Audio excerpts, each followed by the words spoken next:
I learned from a very early age that there's three ways to make money, at least for me. And I learned this by just watching my environment, I guess, and decided to copy for myself. And this was as young as maybe even 6 or 8 years old. I'm not sure. The three ways I learned how to make money, one is through asking for it. Just ask for money. Ask. Most times, people who have the money are very much always willing to give it, especially if you can justify your need.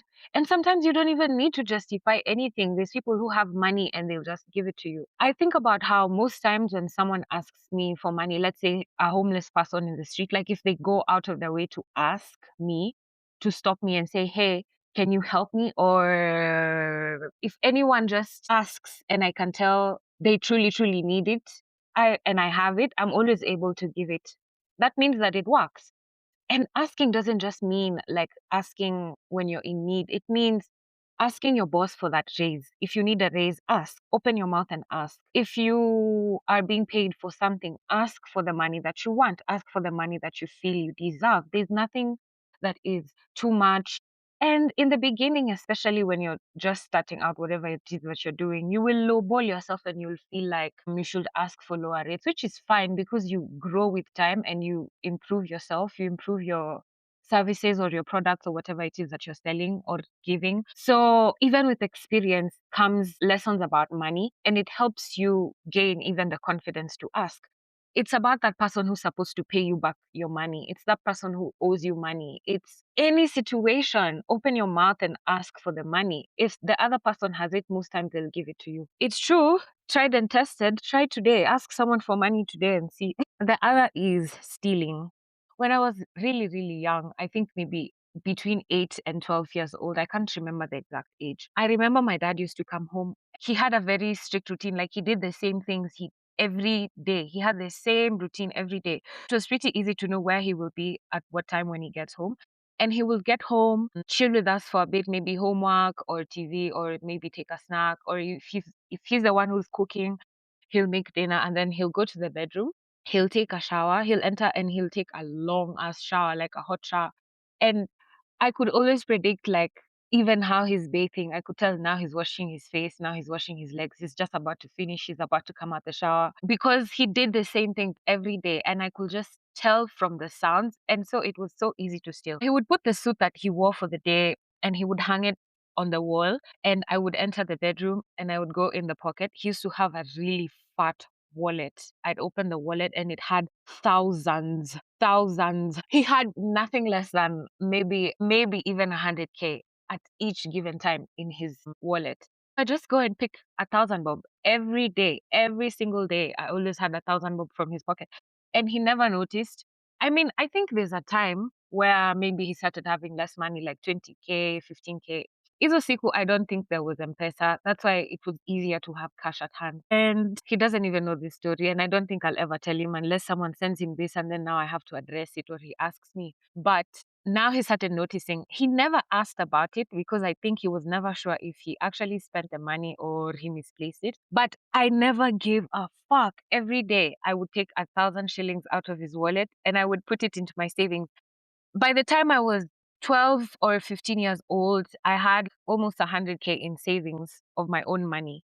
My brother was just reminding me all his life, he's always so grateful for me because I always spoil him. I always have the money to give him everything he wants. He always asks and I always give without asking questions. I always take care of him. I've always given him anything he needs.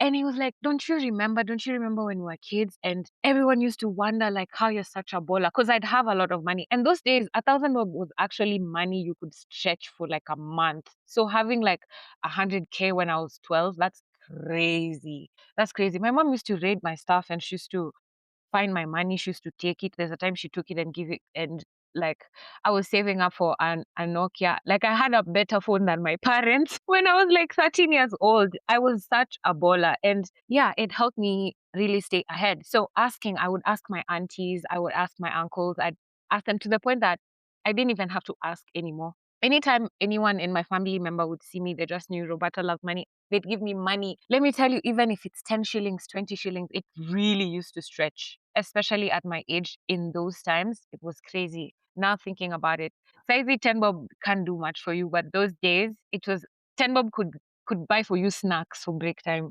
That's how good it was. So asking, I would always just ask. If I did some work, I would always ask. If I was babysitting or I was taking care of something, or if my mom was asking me to do something, I just ask, like, will you pay me? Will you give me some money? So that's confidence I've always had from when I was really, really young.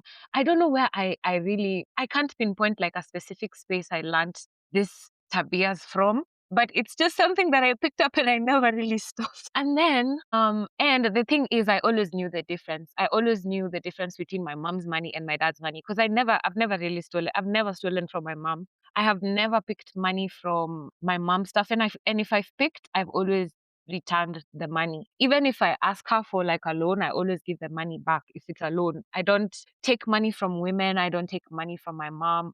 I mean, unless it's like a gift she's giving me. I always knew men have more money, so you always take money from the men. Reparations. From this young, I already knew these things deep in my heart. The other method was selling something. So I had this housey when I was in class, maybe 3 or 4. This was just about the same age. We had this housey she was, I think, Ugandan or Tanzanian, I can't remember. And she used to cook amazing meals. And the school food it wasn't bad, but like I really loved her food. I told my mom to stop paying for the school's food and have auntie deliver food at school. So she would make lunch and she would bring to the school every day at lunchtime. But I realized I like the food, yes, but everyone else around me liked the food more than I did. I would sell my lunch. I would tell her, please nipike portion mingi niko na njaa.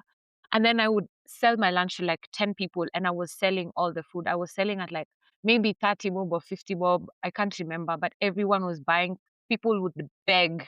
People were on a line. It was like a long line of people just begging to be considered for a meal next time every day. And it would be anything, rice na ndengu, and like she used to cook really amazing meals, ugali na mboga na mayai, anything. People would really, really buy the food from me.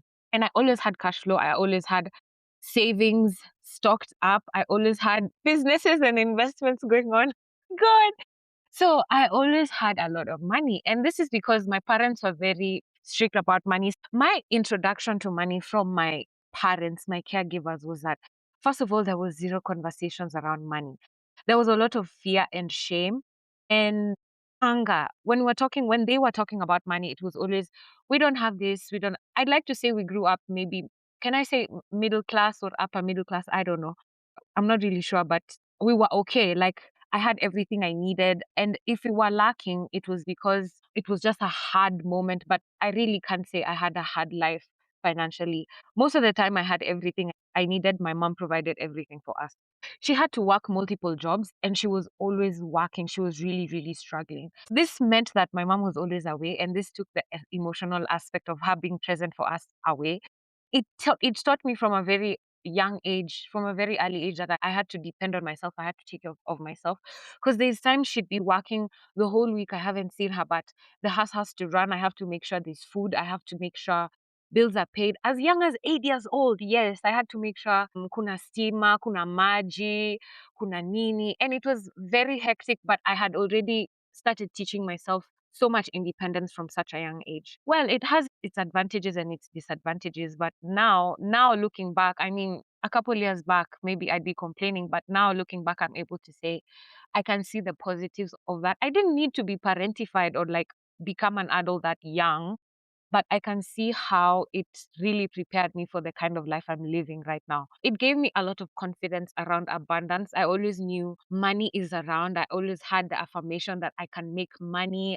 There's so many ways to make money. Like I can steal, I can ask, I can never, not borrow, not lending, because I also grew up around seeing my dad put us in debt, and we'd always have auctioneers coming to pick everything my mom had worked for multiple times because of his issues around money. My parents never really talked about money. Anytime they talked about money, it was, oh my God, how are we going to pay the school fees? I went to really good schools, but I always had the complaining of how are we gonna do this? And my stuff got paid for, but there was a lot of complaining around it before things were paid for. Always had this fear and anxiety around money, which was working counteractively with my confidence that I was trying to build for myself in that moment. these negative emotions around money and towards the lack of it at the same time was so confusing because everything was being provided and I was being discouraged from asking for money. Let's say I got a 90% instead of a 98% in math. I'd be reminded, I pay this school fees for you.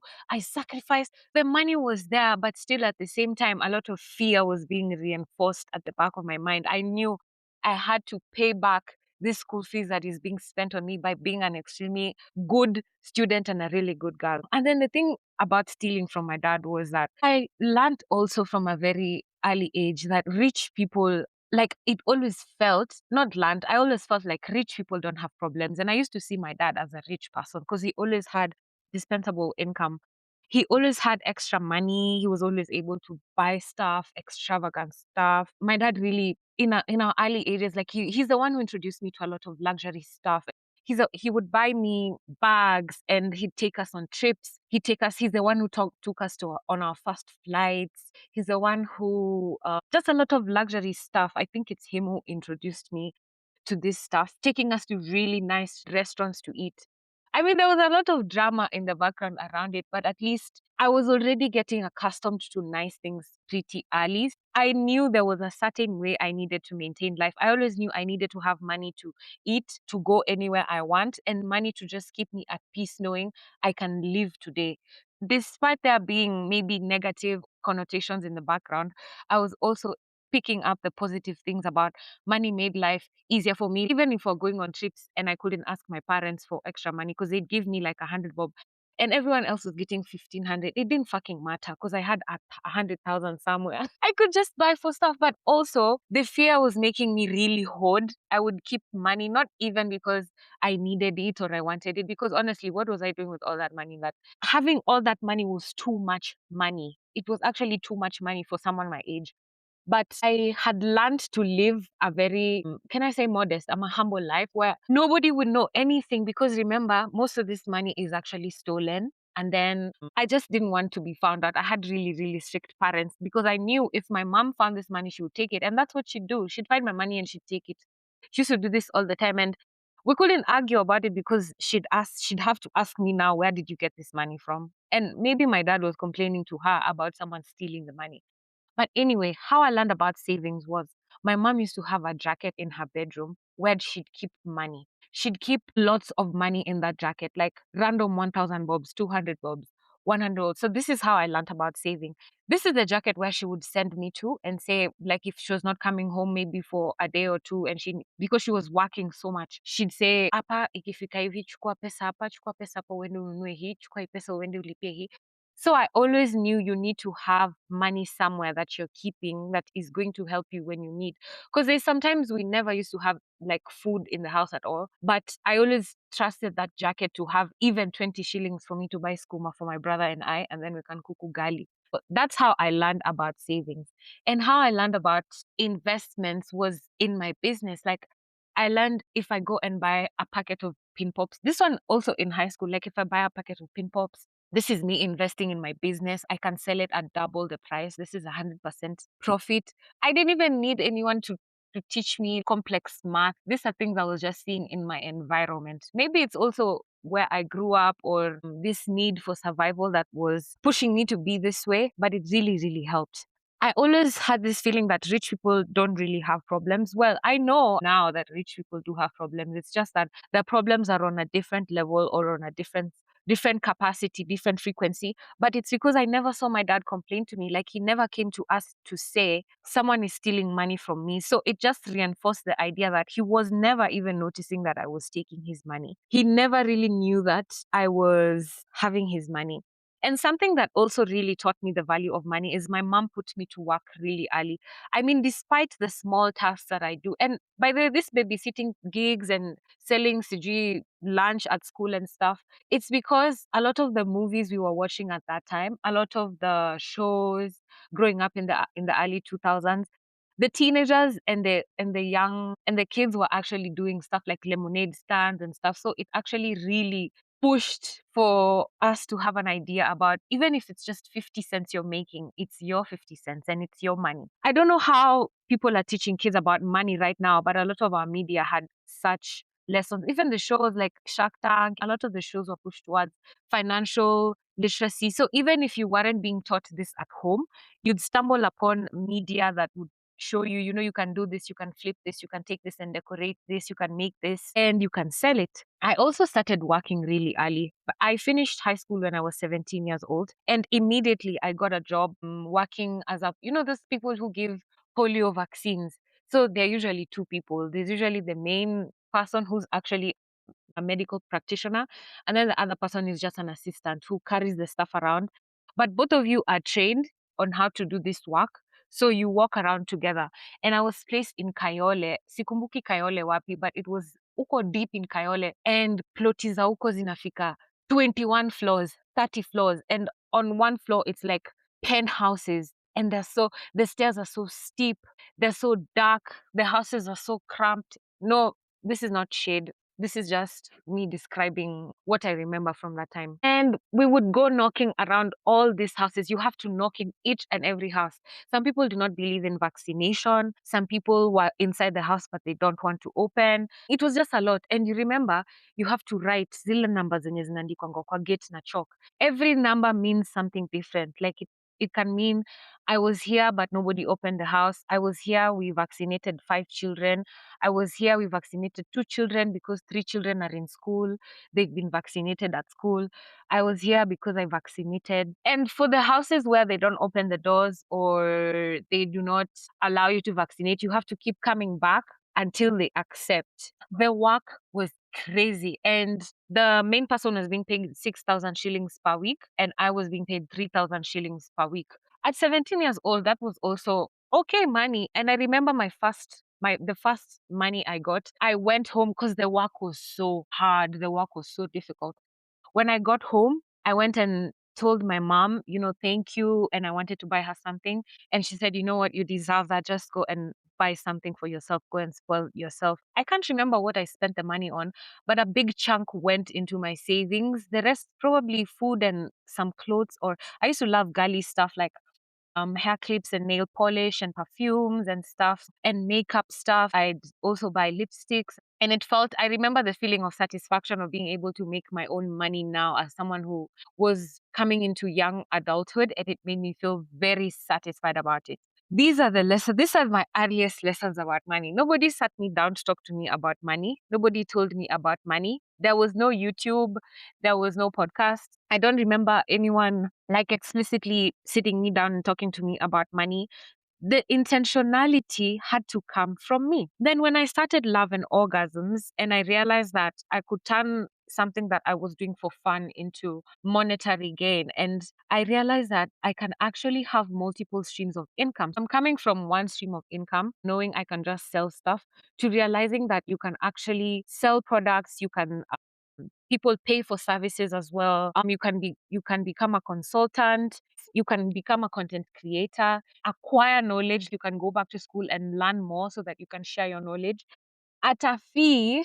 And basically, I realized I can turn Love and Orgasms into a space that was multiple streams of income for me. And I managed to do this. The only thing I don't have yet is a product, which is something that I'm working on. I had started out with the sex toys, but that didn't go really, really well. You know how Kenya is, but I'm working on a product that will be more identified with Love and Orgasms. And then after in multiple streams of income, you realize that it doesn't stop there. You can actually have other businesses that people don't even know are linked to you. Like you can have other businesses that are not even in your brand name, and they're just running and they're going on, and people are supporting the businesses because there's something about people supporting you more when they know it's not you. I don't know what it is about it. I'm not complaining. If it works, it works. You move from one way of making money into like 20 ways of making money all at the same time, most of them very passive. And the active ones are things that you actually love to do and you enjoy doing. And it makes so much sense and it makes you feel even more financially stable. And how I arrived at this with Love and Orgasms was that for a long time I was doing Love and Orgasms as a hobby. And everyone used to try and push me. Everyone always pushes you. Why don't you do this? Why don't you do this? But I'm a big believer in that things happen at their own time. You learn at your own pace.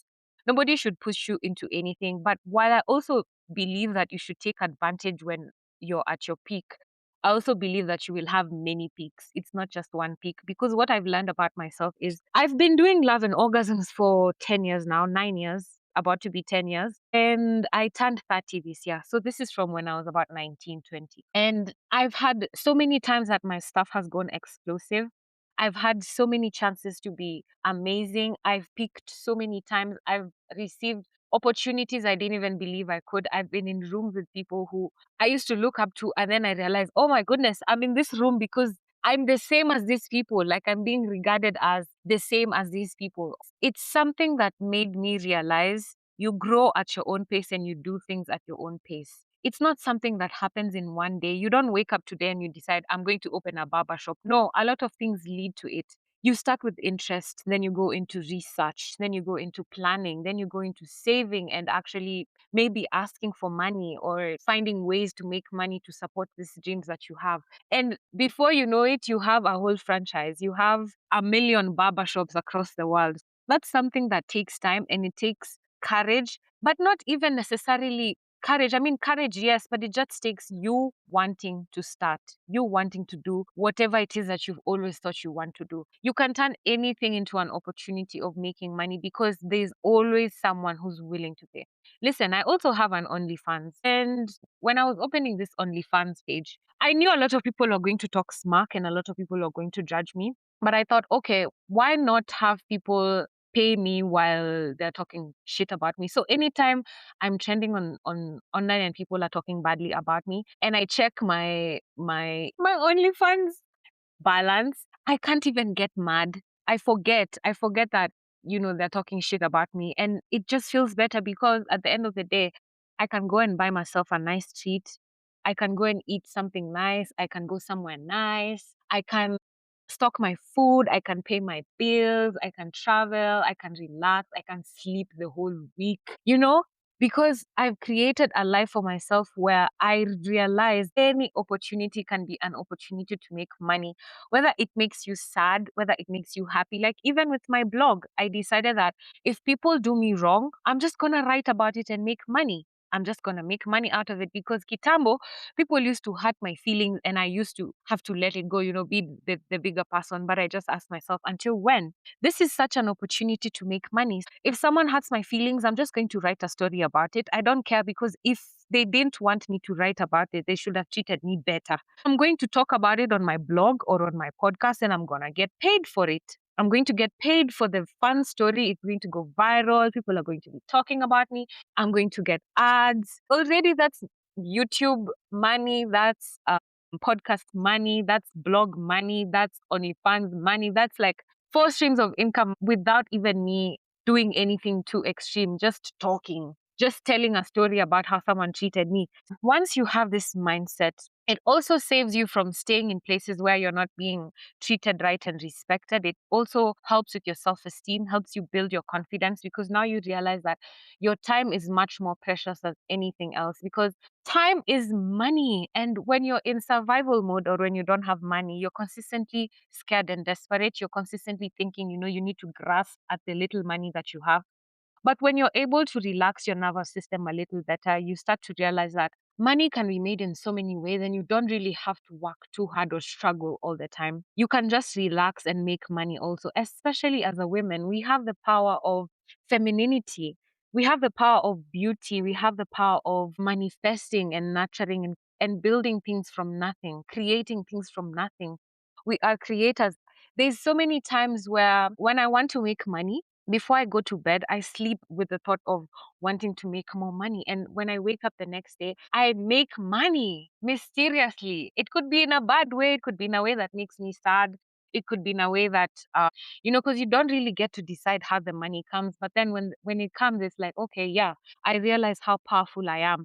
The more relaxed and the more beautiful I am, the more I work on my intelligence and my fitness and my happiness and my relaxation, the more money I make, the easier it comes to me. And sometimes even people will ask you, how do you make money? And you're not even able to explain how. You're not able to explain how because money finds you and money comes to you.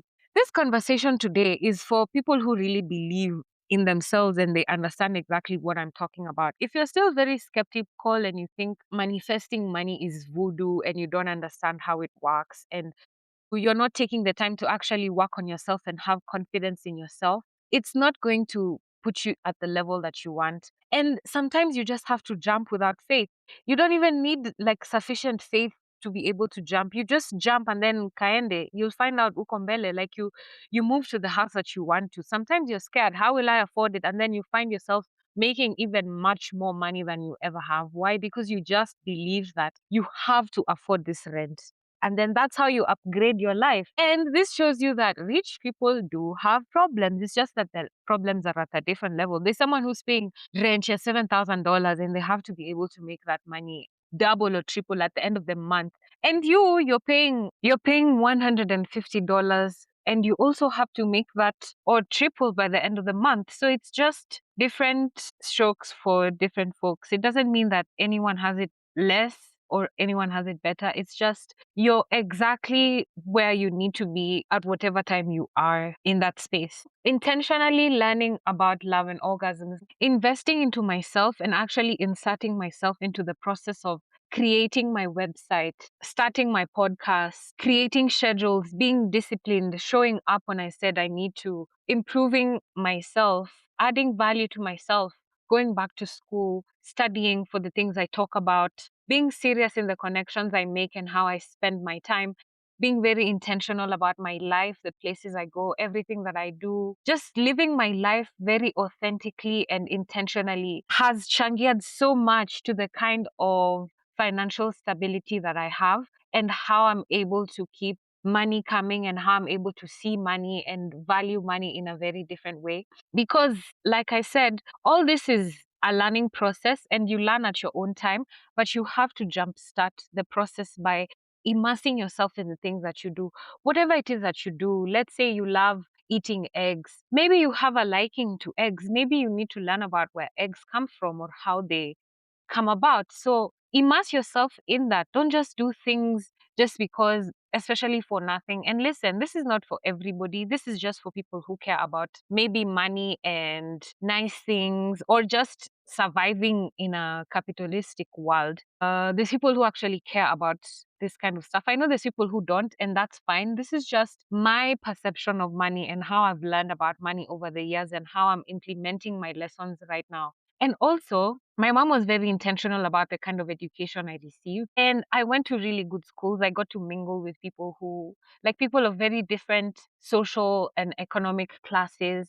And this really helped because it created exposure. There's no time my mom ever said, no, you can't go to that school, it's too expensive. She always just allowed me, and then we figured it out along the way. And it wasn't always easy, but this exposure definitely and networking, of course, has placed me in spaces where it makes the money coming easy as well. Because some of my friends are CEOs, like people I went to school with. Some of them are actual experts, even in my areas of expertise. So many people that I know have put me in direct way of making money just because they know me, just because we went to school together or we were at a party together or we did some sort of drugs at some point together. And I used to think, Kitambo, I used to think making money is so difficult.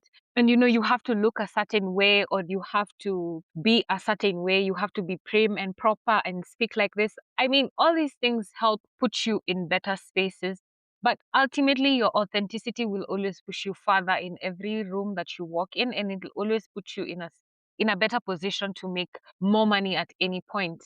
I used to have a lot of anxiety, especially speaking in front of people. I know this is something I do for a living right now, which shows anyone can learn and anyone can actually become better.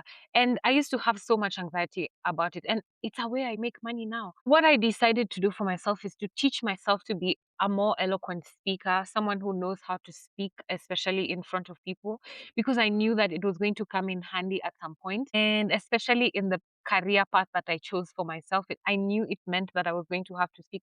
Even just being a creator, like someone who loves creating stuff and creating ways to make sure I'm comfortable.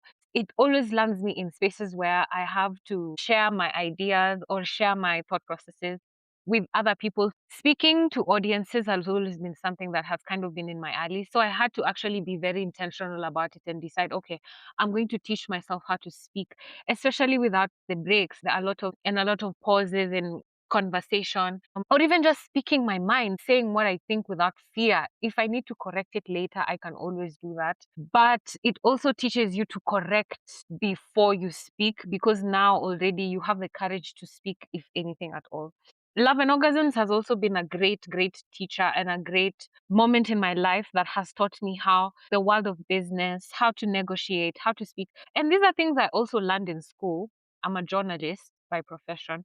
These are things I also learned in school. In all the schools I went to, actually, how to be myself, how to negotiate, how to persuade people, behavioral patterns, psychology, law, music, all sorts of intelligences that you need to be an all-rounded person. And listen, you don't have to know everything about everything.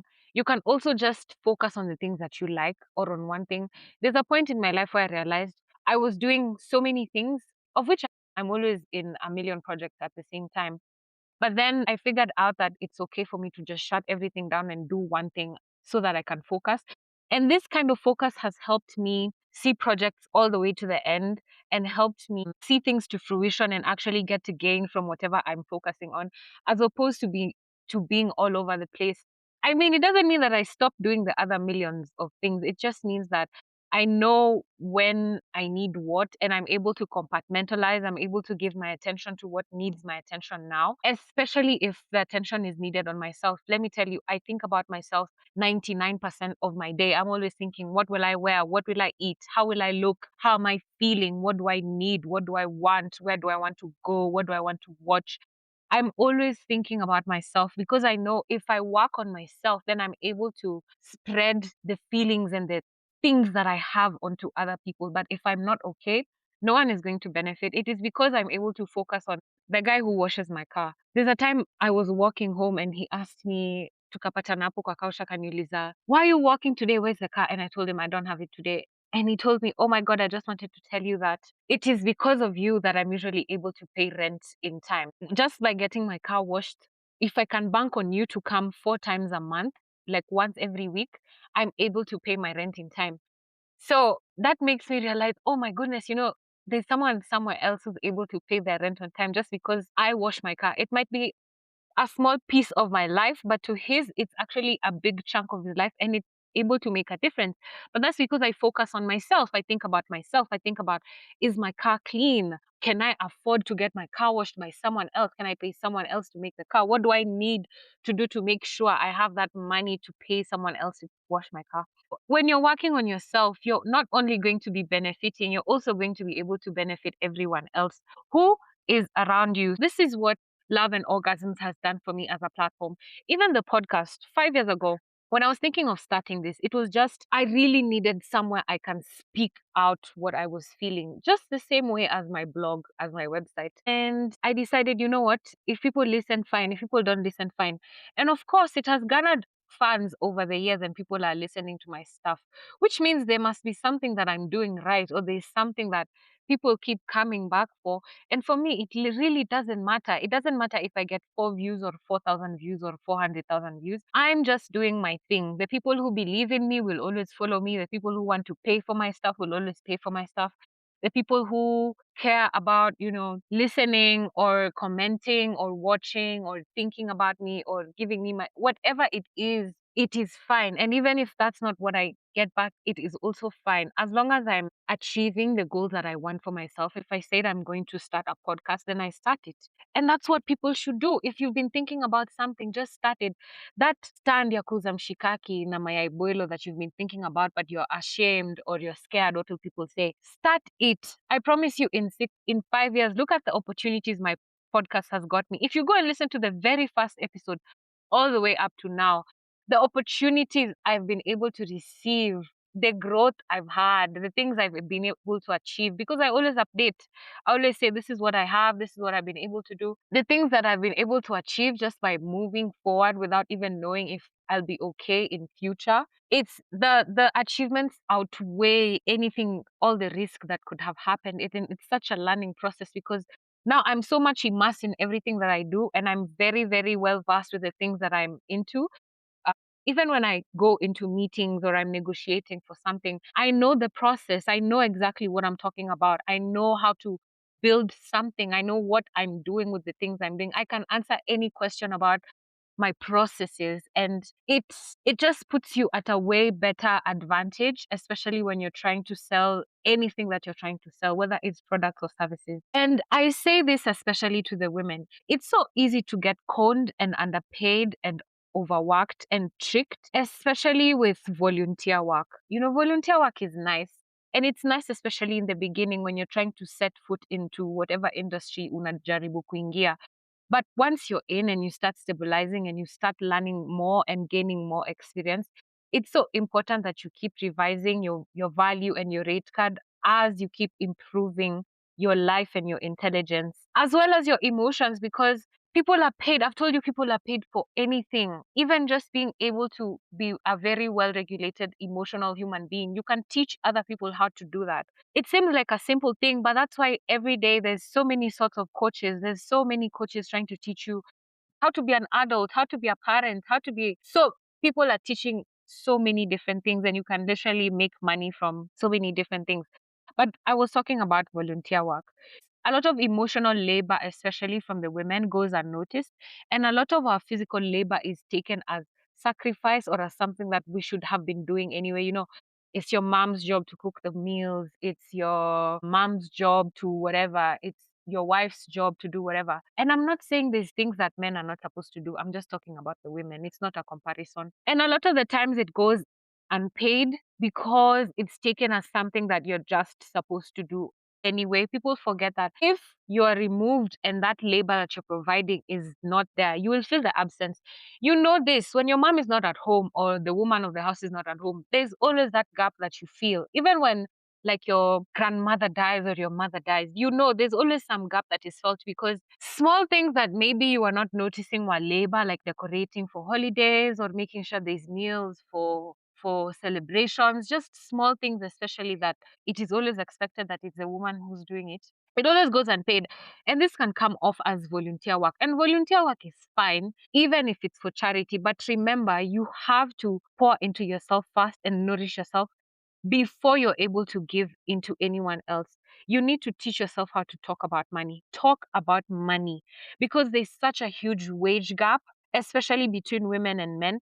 Talk about money. If there's something that really radicalized me is talking to especially white people about money. You'll talk to a white person, especially in Nairobi, even if they're in corporate or whatever deals wanafanya. Talk to them about the kind of money that they're making or the kind of deals that they're cutting, and you realize you're doing the same thing they're doing, but you're just undermining yourself because you didn't even know that it was possible to charge these rates. Talk to your white friends, make make friends with foreign people from other countries outside the world. Learn what it is that they're doing and how they're making this money, how they're able to place themselves at such values. You'll be shocked. There's a time I was telling someone that I was being paid 20,000 shillings, and he was so shocked. He couldn't even imagine. This was for a full time 8 to 5 job that I was doing. 20,000 shillings. This is before, I think before tax. I can't even remember. So when I saw the shock in his face, I realized that 20,000 shillings was money that he would use like in a whiff of yeah, in a whiff of a second, and it made me realize, oh my goodness. And once I started working for myself and I realized that actually 20,000 shillings is money you can make in minutes. You can just cut one deal and make your rent in one day, as opposed to working the whole month and making peanuts. By the way, there's a downside to it as well. There's months where you can also go without making anything, without making any money. But just the faith and the conviction that money will always follow you and money will always come to you as long as you put yourself out there in the space of getting opportunities. And getting opportunities come in so many different ways. It doesn't even have to be you're going to a business meeting. It can be you've decided to leave the house and go shopping. You can get an idea. Someone can tell you something. You can meet someone from years ago who can plug you into something they're doing. Just placing yourself in opportunities, learning more, educating yourself more, teaching yourself more about the stuff you're interested in. That's placing yourself in the hands of opportunity, imagine. And already that in itself is action that is propelling you towards making more money. Have conversations so that you're not manipulated by anyone to settle for less. And you're able to recognize horrible terms or horrible communication and also breach of contract. Sometimes you enter deals even with your friends, and then because you guys are friends, you're very lenient with each other when it comes to contracts and conversations, especially around payment. Friendship and business are very, very separate things because it will cause problems. There's no friendship in business. Just keep it strict, keep the boundaries very, very strong. Do not agree to gentlemen's agreements, especially when you're a woman. Let me tell you, watu watakuruka. Ati, tuliagree tu na Shiroi atakuwa anafanya hivi. Have everything in writing. Have your records. It's teaching you how to be an entrepreneur, a whole business person. It's teaching you how to run your business. And these lessons, it's even in the way you run your household. You make sure there's shopping, there's storage, there's cleanliness, there's the way the kitchen is running, there's the way bills are being paid, the finances. There's different dockets all in the house that need to all be done so that things are running well, things are being done. You've spoken to the plumber, you've spoken to the gardener, you've spoken to the garbage guy, you've spoken to the caretaker, you've spoken to the landlord. Communication, customer service, all these are things that you learn as you practice in real time. They're things you learn on a very, very basic level in your life. You just have to be very intentional and proactive so that you're monitoring your time and your money and your energy where it's going, so that you're not wasting time on useless things or nonsense. And also, like I said, it's going to build your conversations, it's going to build your confidence, it's going to teach you how to ask for money better. The guy who washes my carpets came to pick them up at 6 a.m. in the morning, akaenda nazo. Anajua kunitisha pesa zake after amerudisha carpets. Alizirudisha the same day jioni. Hazikuwa zimekauka vizuri, but it's okay. I didn't mind because I can let them dry on my balcony for myself. As I was paying him, I was thinking, all these things, if I couldn't afford to pay someone else to wash my carpets, I would have had to wash them for myself, which would have meant I'd have spent so much time washing, and then I've been tired. I've been too tired to even record my podcasts, which are actually making me money as opposed to washing carpets. Washing carpets doesn't make me any money. So I've been able to achieve both cleanliness and both my goals for the things that I'm supposed to do. And I'm able to take one thing off my to-do list. Use money to make more money. Use money to give yourself more time. Use money for convenience. Use money on yourself. Stop picking the cheaper options. Stop being so afraid around money. Stop being scared. I always say money is like your lover. Think of it like your girlfriend, like your lover, a very sexy woman. The way you treat her matters. The way you speak to her, the way you speak about her, the way you make her feel. When she's around you, do you touch her? Do you love her? Do you make love to her? Do you make her feel good? Or are you always scared, angry, sad, moody, afraid, ignoring conversations, avoiding to look at your bank account, scared to do budgeting, afraid to do planning, afraid to take risks, afraid to grow? You're hoarding, scared to let go. What kind of relationship do you have with money? And the reason I've started by telling you guys my story as a young kid and how I learned about money, it's so that you're able to see that these are very individual processes. The moment you're working on yourself, by the way, kwa hiyo point you're stealing, I'm not encouraging people to steal. I was just giving options and telling you people my story. I'm not telling anybody to steal. Lakini, it just teaches you how money works and how money grows. If you're committed to making sure you're growing wholesomely, the financial aspect is going to be affected immediately. You're going to see yourself improve. You'll see, let's say you decide to start working out, it'll mean you have to eat right. Eating right means you have to go shopping. Going shopping means you need to afford the shopping. Affording the shopping means you need to have money. Having money means you need to find ways to make money. It'll all be a full circle moment of you making money in the end and being fit from it and being healthy and looking better and feeling sexy and having an amazing libido and fucking good and making money. It's just a wholesome thing. It affects all aspects of your life. Do the research, get the market value, improve all your skills so that it can improve your value on a very personal level. It will help you be able to walk away from disrespect. It will also teach you how to communicate clearly. And yeah, you can do the volunteer work and you can do the charity work and kindness and you can also change the world. But all this only comes after you've built great infrastructure. It only comes after you've made the money, after you've made the profit, after you've thought about yourself. No free emotional labor, especially something that I've really struggled with, is especially working with men, because I've realized even in the workplace, I have to carry the bulk of the emotional processes, like thinking, how will this make people feel? How will this? And I don't want to do that work for free anymore. So you have to make sure you're not doing that work for free. If you're doing it, find a way to get paid for it. Do not get any bloodlines around relationships, and keep your documents. You need to be able to prove your worth. Improve yourself, get that degree. When you're being told as women, go to school, go to school. School is not just like the degree, it's the process. It's how you relate with people in school.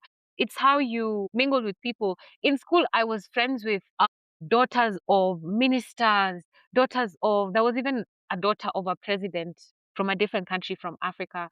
There was another daughter of one of the richest men in Africa who was my friend, and she's from Tanzania. You just see how even people who are so used to money act around money, how they talk about money, the conversations they have around money, how they're so willing to teach you and bring you into money. You'll see a very huge difference between, stingy people, confident people, generous people. It exposes you so much. So going to school, when you're being told, especially as a woman, stay in school, go to school, get those certificates, get those degrees. It's also to expose you so that you're able to buy stuff for yourself. You're able to take yourself to nice places so that no one can manipulate you, no one can use you. Like when I was earning the 20K, if I was living the kind of lifestyle I'm living now, I don't think I can ever accept a 20,000 shilling job, because it just seems so demeaning. And it's not that I don't want 20,000 shillings right now.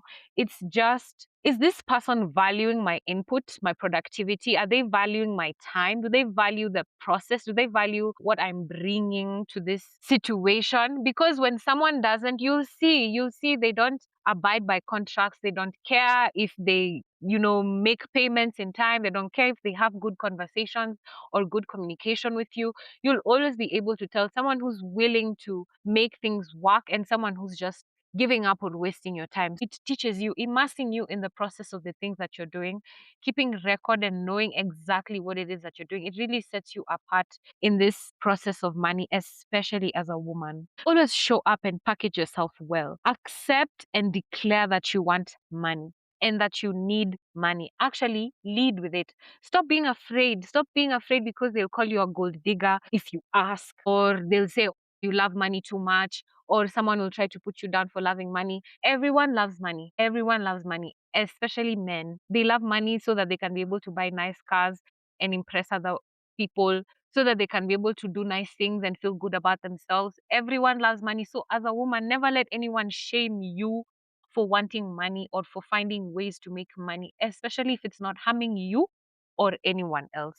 And also, don't be scared to step on people and when you're asking for especially money that you deserve. If you deserve it, it is yours, you're owed it. Always communicate and always be ready to open your mouth about it. Educate yourself about money. Create personal practices, especially for yourself, that allow you to feel good about yourself, especially even spiritual practices. Like when I'm in a funk, I'll clean my whole house. Like right now, I clean the carpets, I clean the duvets, I clean the curtains. I don't have any dirty clothes in my laundry basket. The whole house is clean from the ceiling to the roof to the floor. Everything. My balcony is clean. I've cleaned everything. Anytime I clean, money always finds me. Money always makes its way to me. So now I'm already knowing I'm expecting money, and it comes from anywhere. Someone will tell me, "Oh, you did this work. I hadn't paid you this money. There's this job to be done. Will you take this money? Let's talk about this business. Let's do this." Money always just finds me, or my mom will send me money. My man will send me money. CG, I'll get money from where? Just clean your house, declutter, make your space ready for you to feel like someone who already has money, because you have to feel it and believe it for it to come your way. And learn from the women before you. Plan, manifest, live life, and enjoy. Learn from the people before you. Listen. Learn from their mistakes. Learn from their lessons. Learn from their successes. Teach yourself. Be proactive about your lessons about money, because this is how, as women, we delay when it comes to catching up. And I've told you the wage gap is really, really huge. You have to make sure that you're finding ways to invest and make money. And at the end of it all, please remember to just live and enjoy the money that you're making. After you've done all this work of improving yourself, loving yourself, teaching yourself, volunteering, helping other people, remember to always put yourself first, to think about yourself, to relax, to enjoy this money also. Buy yourself the nice things that you need, because that's how you will keep receiving more and you will keep being able to enjoy and teaching yourself how to stick around in spaces that allow you to make more money. My agenda for this episode was to tell everyone, especially women, that money is very, very important. It's a conversation you should have at the forefront and you should never be afraid to lead with it. And the more you educate yourself about money and how it works and the processes of it, then you're able to have honest conversations about it. And you won't even be afraid. You won't be afraid to teach other people and how to improve your life better. A lot of people who make money really gatekeep. They're really scared to say how they do it, or they con people, or everyone is doing different things to make their money. But once you find your way, and I said, especially if that doesn't harm other people or yourself, please focus and keep going. Do not be afraid. It's not difficult. And the universe wants you to be able to enjoy the good things about it. It wants you to enjoy the abundance. You're not here to suffer and die. You're here to actually enjoy the good, the higher good of everything that you have and everything that you can be able to receive.